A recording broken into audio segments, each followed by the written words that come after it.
To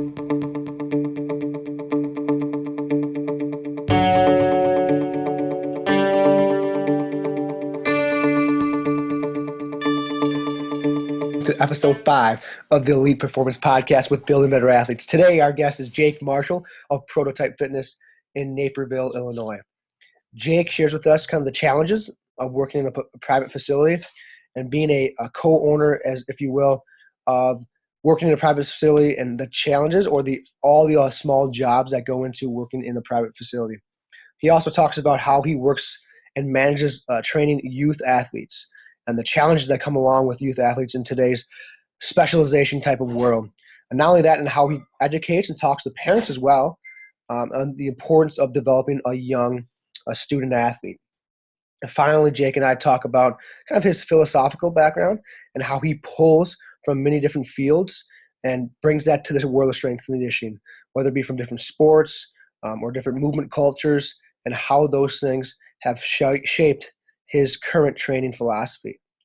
As always, please give us a follow on Twitter, Instagram, like and share this with anybody that you wish if you gain some knowledge from this at BBA Performance, and give Jake a good shout out for doing a great job on today's podcast. So without any further ado, let's get to Jake.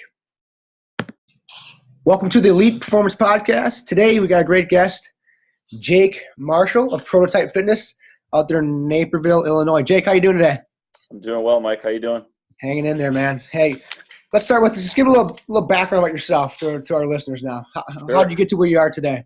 Most certainly. First and foremost, I just want to say thanks for allowing me to be on this podcast. It's been a pleasure getting to follow your programs, your training. I'm really excited for you and your future. But a little background about me. Started just after high school, did the community college route. Stayed busy working. Wasn't really sure what route I wanted to go, but I always kept myself busy. High school, played track, wrestled, played a little basketball, but mostly just kept myself busy in a variety of sports, jobs, whatever the case may be. Sure enough, I didn't finish the college route, so I decided to just work, but in the meantime, just train. Ended up meeting a guy who was a weightlifting coach and picked his brain apart from the time I was 19 to about 20. Sure enough, I found out that if I wanted to make it in any career related to training, fitness, sport, I was going to have to get an education. So a few years go by, I attended the National Personal Training Institute in Lisle, Illinois. That was a 6-month program. Great program. Can't say enough about it. Hands-on, great teachers, good classroom environment. After that, I decided to become a personal trainer at my uncle's Anytime Fitness in Rochelle, Illinois. Did that for a few months. Just kind of got my feet wet. Saw how the industry was, and really enjoyed that. And then after that, I was able to meet a gentleman by the name of R.W. Brown, who has a gym called the Academy of Human Performance in Aurora. Worked there for 3 years, worked with athletes, general public, got involved with a little bit of the boxing training. He was a former collegiate boxer. So, like I said, did that for 3 years. Things didn't end up working out the way it did, or I had hoped for originally. So branched out from there. Ended up networking with a guy by the name of Joe Alvin, who is now my current boss and coworker. Crazy situation that happened was he worked for the company that I used to, and just hearing from other people and hearing word of mouth, we decided to chat and see what we can make happen. And after a few coffee sessions and talking about training, we said, you know what, let's go with this and see what happens. So small unit initially, had about 2,500, 3,000 square feet. And it's about a year and a half later, and things are going well. I specialize in performance training for kids, high school, college, but overall I enjoy training, any type of clientele. For me, it's about changing people's lives and trying to get them to the next step. And that's what I do. And I love it. So. Awesome. Yeah. You guys got a nice little setup there. Talk about your facility. You've expanded recently, and what your digs look like. Yeah, so our facility is really unique. It was a former, almost like office type environment. Joe, my boss and coworker, decided to knock it all down, get a clean slate. There's cemented walls on one portion of the building. So initially we thought that'd have been great for some throwing exercises, for working with other baseball players or some conditioning. So that was a cool element to add to our environment. We've added boxing equipment, heavy bag, speed bag. So you have a little bit of your typical strength training. We have our squat racks, we have our free weights, but to combine both of those and have kind of that boxing gym atmosphere, it's really unique.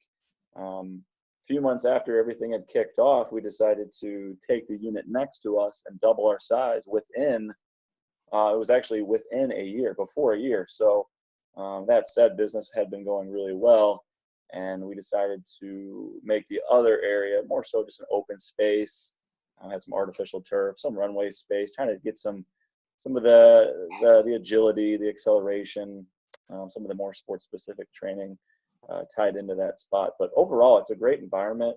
We keep it really clean, real simple. We got black, white, red, really powerful color scheme in there. But it's a great environment, and our clients have been extremely happy with everything. And it's a blessing, and I'm extremely grateful to have the training atmosphere I have. So, Yeah. That you got to kind of get a firsthand look at what it takes to basically own or cooperate like a private facility. sure. And a lot of times, young coaches, or we get a lot of interns that they say they want to open up a gym or a private training facility without really understanding the actual demands that go into it. And you obviously experience that right now, firsthand. What are some of those kind of hidden demands, costs, things that you don't really understand until you've actually done it, like all the small things that you got to do? Sure. As much as personal training is about knowledge, reaching your goals, whether it be weight loss or jumping higher, it still comes down to, having a good environment, a great setting, having, whether it be, family friendly or specific to your type of training. We always preach, everything needs to look great. Everything needs to be organized, clean. We might have, someone off the streets walk in and want to know what's going on in our gym or facility. If at any given time it may not look presentable, we take that personally. So we've always done a good job of the little things look good. These things are organized. We're lucky to have showers in our facility. So hey, we always have those clean, because we have a lot of people that will commute to the city. Naperville is about an hour and a half, depending how bad traffic is, sometimes even longer, to the city of Chicago. So we'll have people train in the morning. They will actually walk roughly a quarter of a mile to the train stop, and then boom, they're off to the city. So we do deal with a lot of clientele, corporate clientele.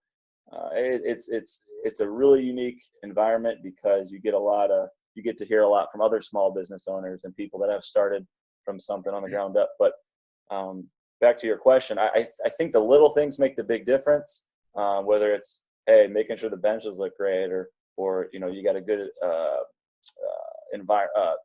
speaker setup, you got the music playing, you got the right music, you got the right type of equipment feel.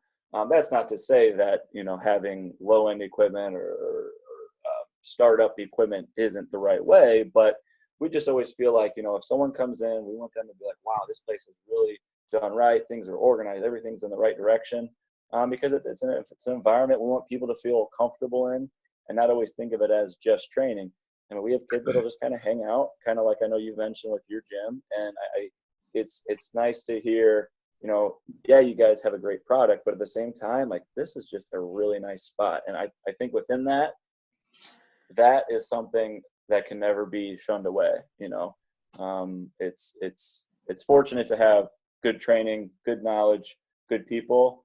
But if you have an environment that's really respectable, clean, organized, people are going to be, they're not going to be hesitant about checking out your facility. So Yeah, that's awesome. I always got a good laugh. A couple of weeks ago, when I on Instagram, I posted I was mopping the floors and vacuuming until 9:30 at night. And Yeah. you commented, "Hey, don't forget the shitter now." No, hey, no. Those small things, like you're the janitor now. You're like, even though you're an entrepreneur, own a business, you're the janitor, you're the secretary, the accountant, et cetera, et cetera.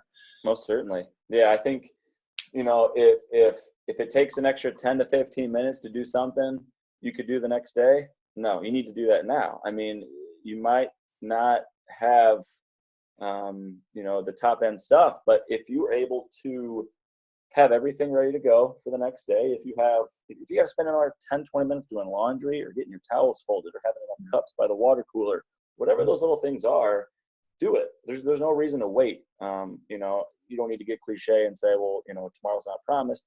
That's not what it's about. It's about just saying, I'm passionate about my gym, passionate about my environment, my field. I take things seriously, and I want the people around me to enjoy themselves just as much as just enjoying the training. I want them to be in a great environment, and they'll see that, they'll feed off that. Before you know it, word of mouth spreads like wildfire, and people are saying, wow, these guys are serious. And there's nothing better than hearing someone say, these guys are passionate, these guys are really strong minded about their job, and that's good to hear. So Yeah, absolutely. Like you talked about, you work with a lot of youth athletes, kids. I know you do a lot of great work, and how you approach those kids. Talk about maybe some ways that how you approach, or that thought process of working with young athletes. What are some things that go into sure. that training process, or Mm-hmm. just how you're going to work with them, improve whatever skills that they need to improve upon? Because I know you do some great things with that. No, I appreciate that. I think given today's world, society, everything is I need it now, I need it quick, I want it cheap, and you have to tell me 3 things that I didn't know about myself in the next half hour. No. That's not how it works.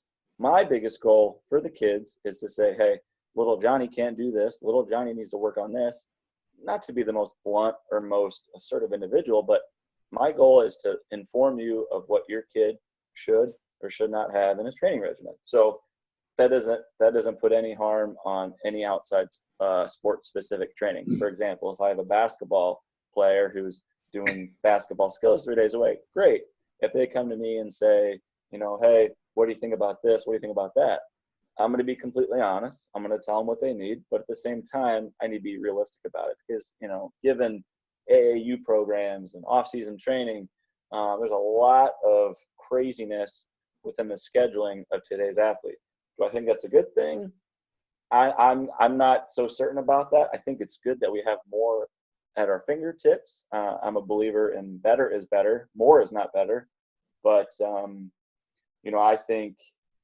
I think kids need to understand the harshful truth, take criticism. If you want to be a college athlete, man, you can't tell me that every coach is going to be like, oh, little Johnny, you're doing great today. I'm so proud of you. That's not how it works, man. And you Yeah. obviously know that. So Yeah. it's an interesting dynamic. But first and foremost, just be truthful. Tell them up front and say, hey, it doesn't matter if you're training with me or the next guy. You deserve honesty. You deserve to know what it takes to be better, whether it be physical, mental, psychological, whatever the case may be. But down to the training element, I think kids need to learn just how to. They don't need to move, elite status, but they need to learn how to move right. They need to learn how to hold a position, move correctly, change direction efficiently, but learn how to just push, pull, carry, overhead weight. Just get into that setting. It doesn't have to be perfect. It doesn't have to be, he didn't do his push-ups, his elbows were flared. We have some. I see these trainers that are trying to drill perfect form for 8, 9, 10, 11-year-olds, and that's just not going to happen. Hey, their form's not perfect. So what? It's going to get better with time. Just get them used to being under tension, being under stress. And once they see those minor improvements, those minor, those micro goals that they set, that is the momentum that you need to get the overall ball moving forward. So I would say just getting used to an assortment of things, and then overall you can slowly, pick and say, okay, that's not going to work out. Ooh, this looks good. Let's work on that. And then you just develop a better overall plan for that client or clientele. So, I see what you do with your kids, and it's great. You're having them do stuff that I probably wouldn't have seen 5, 10 years ago. and you're utilizing all types of equipment. You're using bracket balls, PVC pipes, stuff that we might look at it and say, man, that's kind of silly. I never really thought of that a piece of equipment at a Home Depot or Menards would have that type of function. But if they understand it and utilize, what they've been taught, I mean, the future is bright. So Yeah. And you talked about how kids now today basically have a schedule 24/7, and they got a coach for basketball, and then they got AU practice, and then the parents want to get training, and oftentimes our job is oftentimes to alleviate, if you will, some of that stress, or not just don't compound and put more stress when they just need maybe a little bit of recovery. So I know you do. What are some things? How do you adjust for that? I know you say you go barefoot with a lot of kids. You just let them maybe have a little more fun. What are some good things that you approach athletes in that capacity? Sure. I think a lot of it comes down to even the mental aspect before we even start training. I like to ask the kids, hey, how you feeling today? How's your week going? How's class going? How's the skills training going? If I don't have the right mindset from these kids, and I throw something at them that they might not be able to handle, that can offset some things during the week, and they might not be able to handle the right training. So I think you have to be able to change your program or planning, not entirely, but a little bit, to instill just still optimal training. For example, if I got a basketball player and she comes in and she's, been grinding all week at school or whatever, and she's got a bad ankle, well, now I need to figure out a way to instill an efficient training program, but at the same time, not look at her like, oh, come on, you need to toughen up. Yes, there is times where you do need to, get some steam going, get a little mental toughness. But these guys, I don't want to say these guys, these kids, these boys and girls need to, I think they need to have a better mindset that stuff happens, whether it be on the court, at practice. If you fail, that's completely fine. Failure is an option. We've talked about this before, about the whole mindset of, no pain, no gain. Okay, if you're, college athlete, maybe you're getting towards the end of your high school routine, yeah, that's going to be important. But if you have this environment and this setting of just 150% all the time, and if there's no failure is not an option, and you need to train like there's no. Kids have different attention spans. Kids need to, connect with someone on a different level. And if you can do that, I think long term, you're going to have a better relationship. For example, if I have a kid who comes in and you can tell she's been down and out about maybe training, I want to crack a joke. I want to get her in the right mindset to ease some of that tension, which then creates a better training environment, and then everything else is just available. So yeah, absolutely. And on that same note, you are really innovative in terms of creating some games and like play. Like you said, when parents come in and they're like 10, 11, 12-year-olds, it's like serious. right.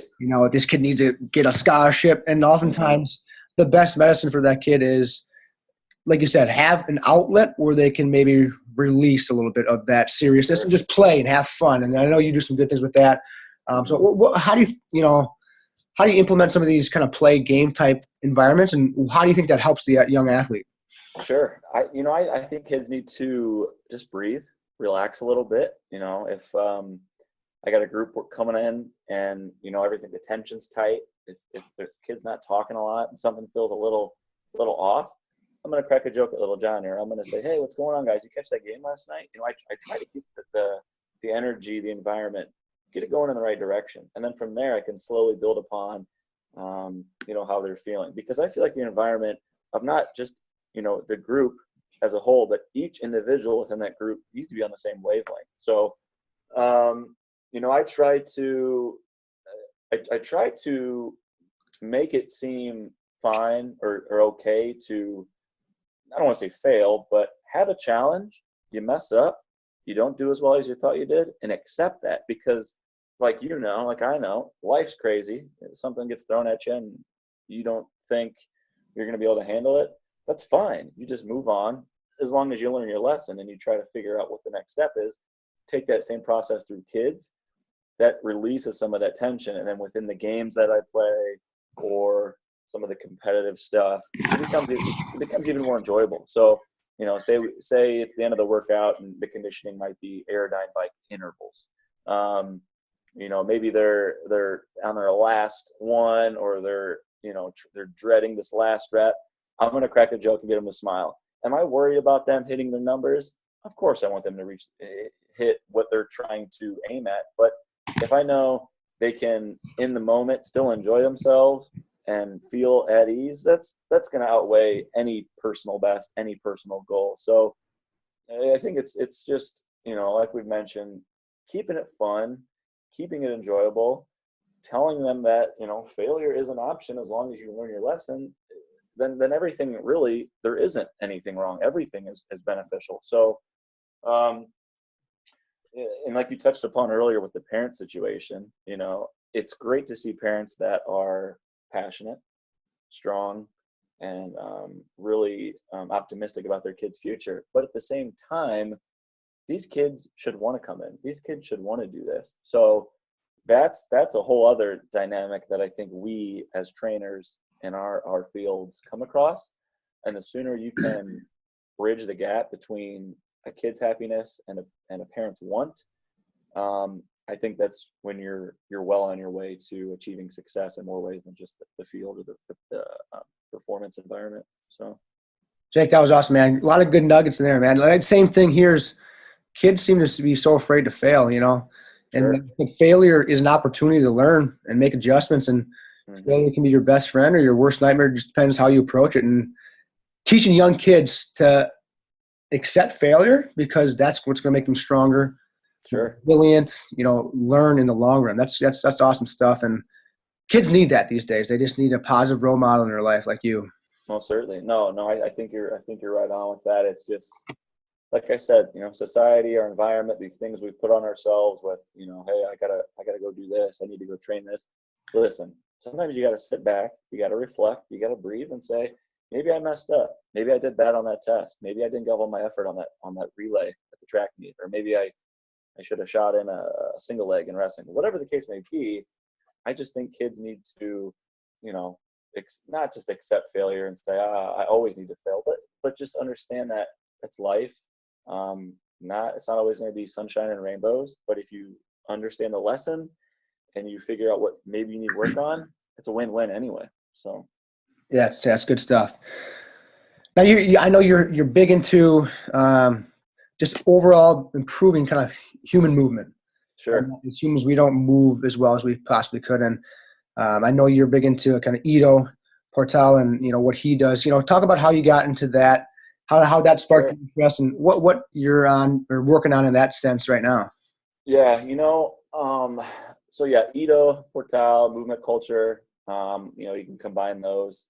For those of you who don't know, IDO Portal is a very gifted individual. The guy can do things that not too many people can do, let alone he can do an assortment of things really, really well.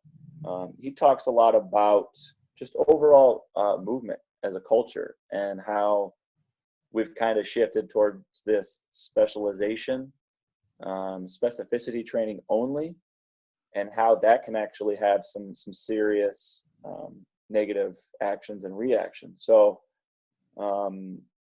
the thing I enjoy about it most is it's about just growth, personal development. For example, he's big into so many different types of training. He will take dancing principles, MMA fighting principles. He'll take hand balancing, gymnastics. He takes all these things. And the thing that's important about that, it's not about the end result. It's not about trying to get a one-arm handstand. That's not what it takes. It's the process. It's understanding the process, kind of like I touched earlier about failure and learning what not to do or what to next. And that is the growth. So that combined with an array of activities and trying to really push the limits on your body, not just physically but mentally, it does things to you that can really, have a paradigm shift on the way you train. So, out of high school, like I said, I ran track, wrestled, played a little basketball.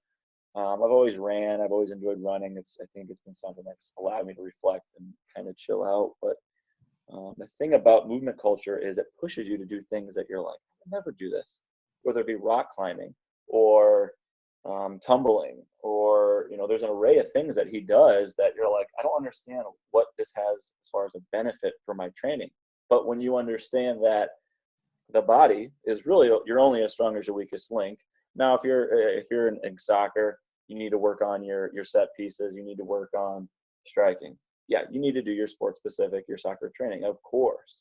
But if there's something as small as, let's take, for example, ankle mobility or poor flexibility in the lower part of your body, and soccer's not doing that for you, well, soccer is not going to help that. So he'll utilize, whether it be gymnastics, training or principle, overall stretching, whatever. He'll take anything that will get you to that goal. And I think people sometimes look at it as a little crazy because it's not as widely accepted. But for me personally, and I think you would agree, if something's going to give me a benefit and it's going to get me to the next level, regardless of sport or type, I want to use it. Not just for the sake of, oh, look at me and look at all this crazy thing, this stuff I can do. I think you realize that, whoa, the dancer has connections to this person, the gymnast, it all becomes interconnected. And then after that, your mind just kind of gets, whoa, wait a second. What I thought initially was wrong. And now I really understand that everything gets connected. And I think that's what's so special about it. So, yeah, that, the kind of the underlying principle of that a little bit is some of the problems we're seeing is probably because of this sports specialization. sure. Kids and just human in general population in general, since they're not playing. I grew up playing like 6 sports. Yeah. And like you said, how soccer carried over to football, to basketball, to track, to gymnastics, to wrestling. All those things have certain aspects that, like you said, connect to whatever you're doing currently. Mm-hmm. Just being a general overall better mover not only helps your performance, but also, like you talked about, just overall wellness and longevity, et cetera, et cetera. Sure. Yeah, I think the thing I like about it most is it keeps my mind fresh. If I've been squatting or doing strength training, resistance training, more specific, like I said, strength or powerlifting, weightlifting, I do that 5-6 days a week. That week 2, week 3, week 4, unless I'm hitting some good macro or micro goals, it's going to be really hard to stay motivated. And I know a lot of people will, post their videos of them doing their workouts and exercises a lot, and that's great. I love seeing people get after their workouts, and I like to see improvement. I love seeing people reach their goals. But for me as a person, I think there's nothing better than finding something completely out of your comfort zone and understanding what challenge it gave you, accepting the challenge, defeating that challenge, and then just gaining like new motivation, gaining a new respect for something. So for example, I've been doing a lot of quadruped movements, whether it be crawling to bridging to a combination of some tumbling. I'm doing all these things that last year, if I would have tried it, I would have pulled something, or I would have been hurt. I would have been hurt really bad. But now, since I can do it, it's really interesting what it's done for just my overall wellness as far as shoulder mobility and wrist strength and all these little things that, yeah, they're important, but you don't think about them a lot. And then now when I go to do them, it's easy as can be. I feel good. And now that's pushed me and unlocked more doors to take it to the next step. So I think people need to try new things and push themselves a little bit. But like you said, in a society where it's, specificity for the most part all the time, and people trying to showcase their skills in one area, it kind of becomes redundant to me. If I saw someone that can skateboard, rock climb, bench press a lot of weight, run a 5K, or do an assortment of things, I got a lot of respect for that person. It doesn't matter if they're the number one finisher or not. But if I see a girl she's really good at running her 5K, all right, great. Let's go hop up on this handrail over here. Let's do a little bit of balancing. Let's do some really basic balance principle. And she's falling on her butt. Whoa, we need to rethink things. That doesn't mean that only running is a bad thing, but your body needs to be challenged in so many different outlets. So yeah, it's good stuff, man. Yeah. So, piggybacking that, what are some, say, shortcomings or things you think our industry, or when you see, like you said, coaches or programs, what do you think that we're lacking, or we're a little behind on, you think we can improve upon as a whole, as an industry? That's a great question. Again, we've talked about this a lot, and that's another reason I really respect and admire a lot of the training you do. I feel we're trying to get out of the sports specific training. We're trying to add little elements of whether it be movement culture or MoveNet or gymnastic properties. But I feel like we're just getting a taste. We're really not pushing it. We're really not trying to give our athletes something that's completely out of their comfort zone. And I really wish that would happen. For example, I've been doing some very basic ballet, like stretching, like ankle flexibility training. So whether it be standing, barefoot, balancing on one foot, trying some, different movements utilized from a ballet perspective, that has enhanced my overall balance, foot strength, lower body training tremendously. Now, I never would have thought about those things, a year, 2 years ago. But what I think what really needs to happen is people need to branch out to other sports and try stuff, whether it works or it doesn't. But network with other trained professionals. For example, you can call me crazy, you can call me a complete lunatic, but giving basketball and how I want to say abstract. And what I mean by that is, yeah, it's very elegant with a nice jump shot, or it's nice to see someone go up for an awesome dunk. But with all that, sometimes it's chaotic. It's crazy. You got 10 guys in the paint going for a rebound. It's completely chaotic. It's like a car crash. So giving all that going on in a basketball game, I think basketball, I'm just using this as an example, needs to take a step back and rethink their plyometric, their jumping, their movement training. So think about the best jumpers in the world. Think about the best movers. You could say dancers, you could say gymnasts, you could say ballet. I'm going to use ballet again because they're elegant. If you combined even half of what some ballet artists would do to, say, a Russell Westbrook or a Steph Curry. Now, I know you guys can jump high. I know you can dunk. But what if you took those shoes off and tried to land and jump just with 2 feet, even off 18, 24 inches, but really owned that movement and really tried to solidify your position when performing that move? I think you would see exponential increases in performance. How does that work? How do you start that? I don't know.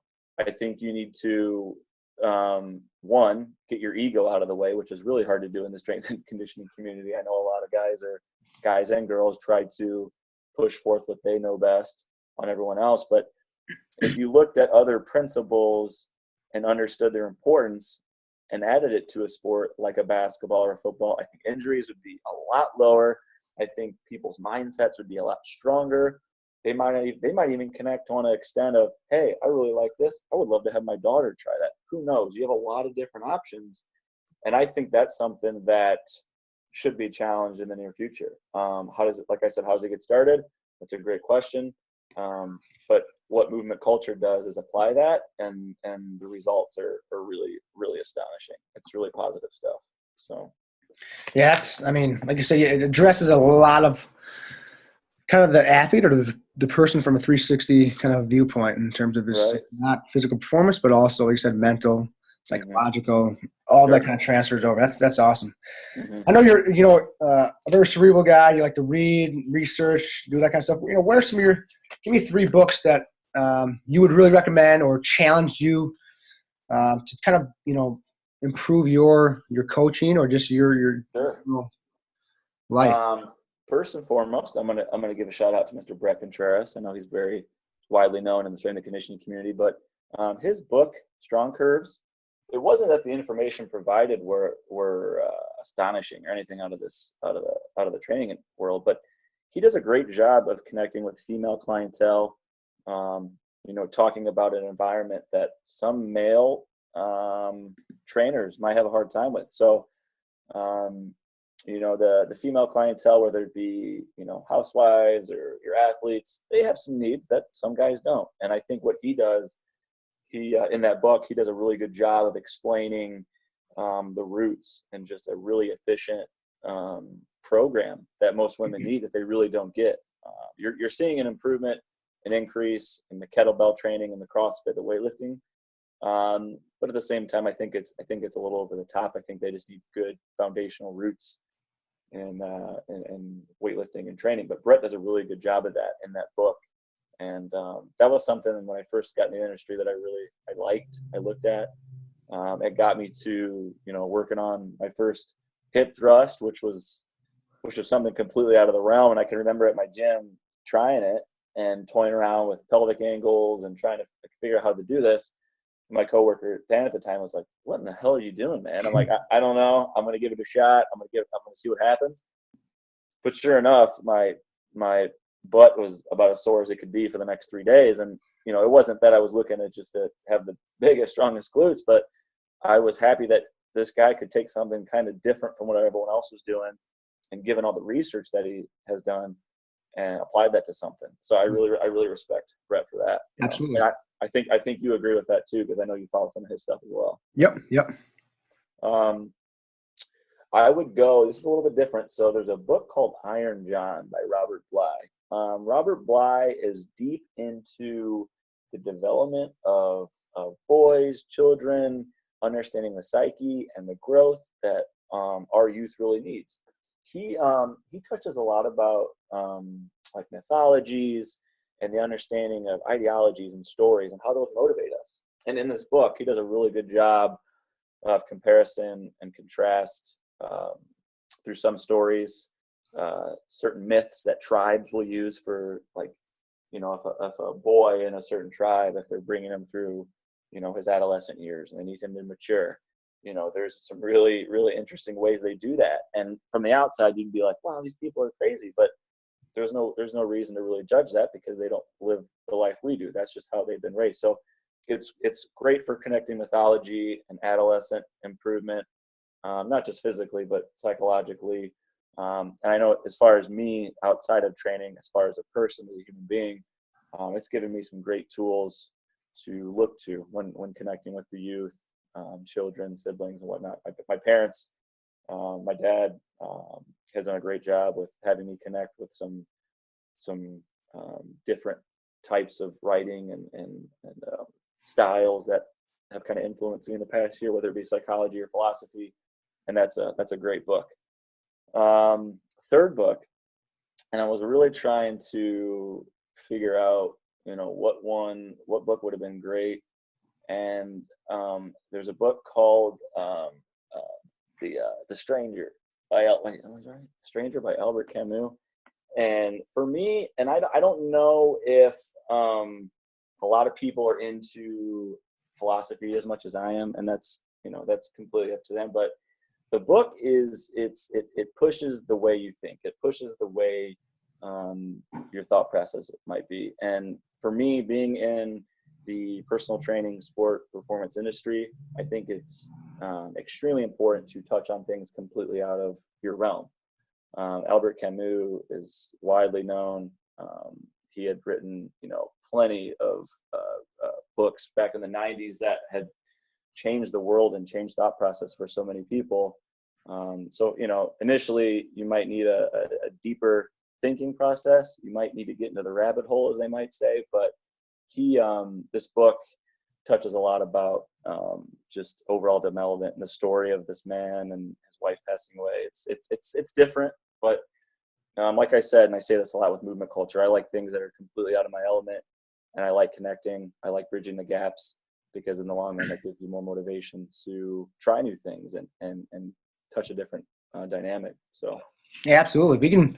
Every field can learn and pull a lot of information from other fields that will relate and improve their job, So I think it's awesome that you're, reaching out to different fields that some coaches may seem as strange or, outside of the box, but sure, you're able to pull from that and use what you can use in your setting. And that's important. It's big time. Rattle off a couple coaches that have helped you, get your mentors to get you where you are today, or who you like to follow or pull information from. You talked about Brett and IDO. So, what are some coaches that you really like to learn from? Sure.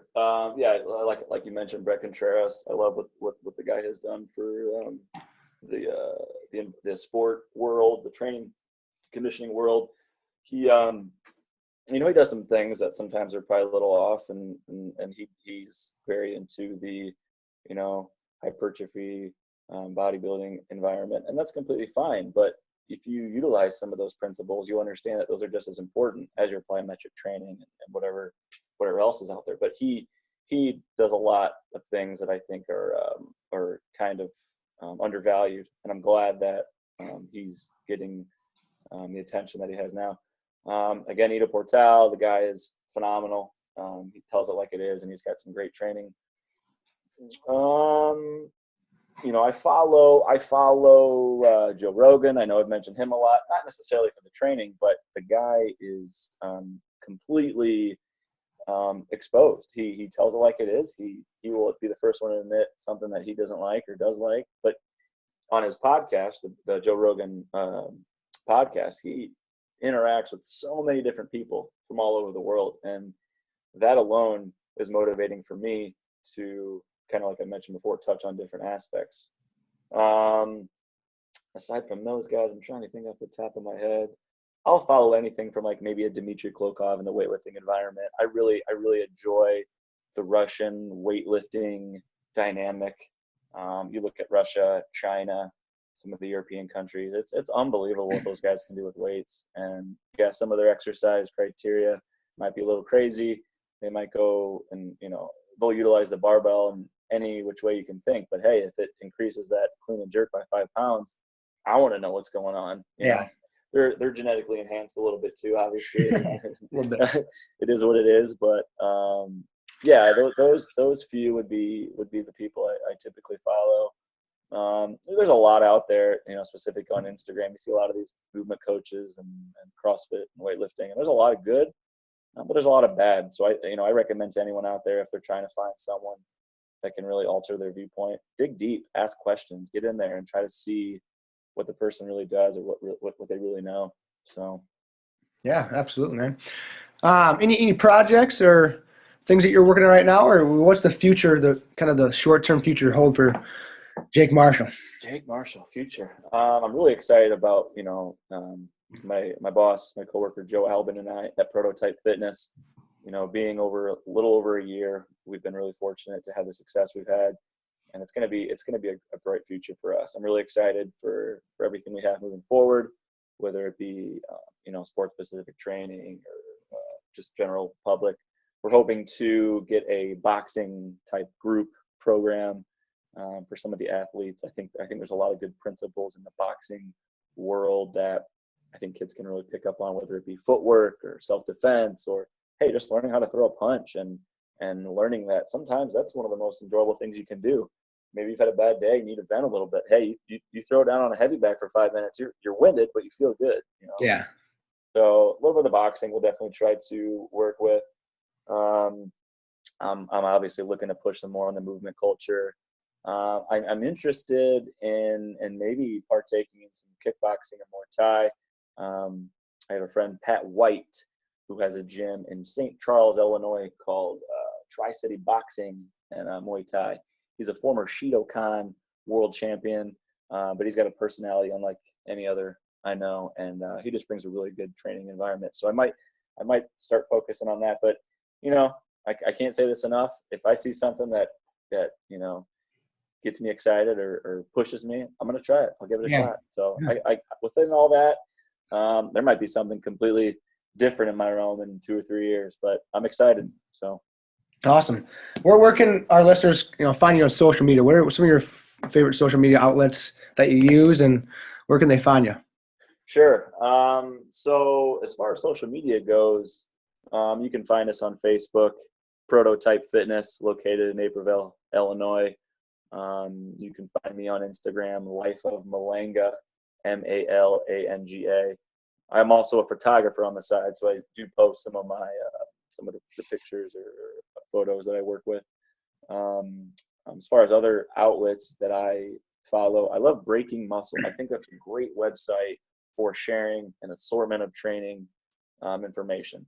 There's a lot of good. I think there's some other that's kind of watered down, but for the most part, I think it's a very good website. I like All Things Gym. It's a great YouTube channel that shares a lot of their weightlifters, whether it be from China or Italy. They do a really good job of slowing it down and presenting some of these awesome awesome athletes.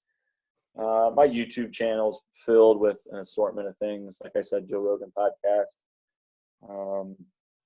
Aside from that, I'm not trying to poke fun at the current state of strength and conditioning, but they're really, aside from what's currently going on, there isn't really anything shockingly new. No one's reinventing the wheel. I think we just need to realign the wheel and find something that can push it. So, like I said before, IDO Portal, I recommend anyone to check out his videos, and not for the sake of, look at this guy and man, look at all the crazy things he can do, but he has some great philosophical viewpoints. And I think if people took a step back and realized the scheme of things and understand what training was really about and overall development, I think sport and athleticism in this country would be even 10 times better. But that the only time will tell. So I'm really curious to see how that goes. Well, awesome, Jake, man. Hey, great stuff today. I really appreciate you coming on and sharing your viewpoint and what you're doing, man. It's good. It's really good stuff. No, I really appreciate it, Mike. Again, I respect you just as much as I respect anyone else in the strength and conditioning community. I think you do a phenomenal job training your clientele, your athletes. You do some great stuff. You got a bright future ahead of you, and I couldn't be happier to do this podcast with you, man. Hey, man, I appreciate it, Jake. Hey, thanks. Have a great night, bud. We'll talk to you soon. Join me in thanking Jake for taking the time and giving some great insight and information into what goes into his day-to-day work and some of the operations that take place in the private sector that may be different from those in the public sector. As always, please give us a follow on Twitter or Instagram and even on YouTube where these videos will be posted. And give Jake a shout out on one of those social media outlets and thank him for taking the time and the effort to join us today and kind of give us a bare look at everything that he goes into his work and his path and all that he does with his youth athletes and clientele. Until next time, we'll see you with a new episode of the Elite Performance Podcast.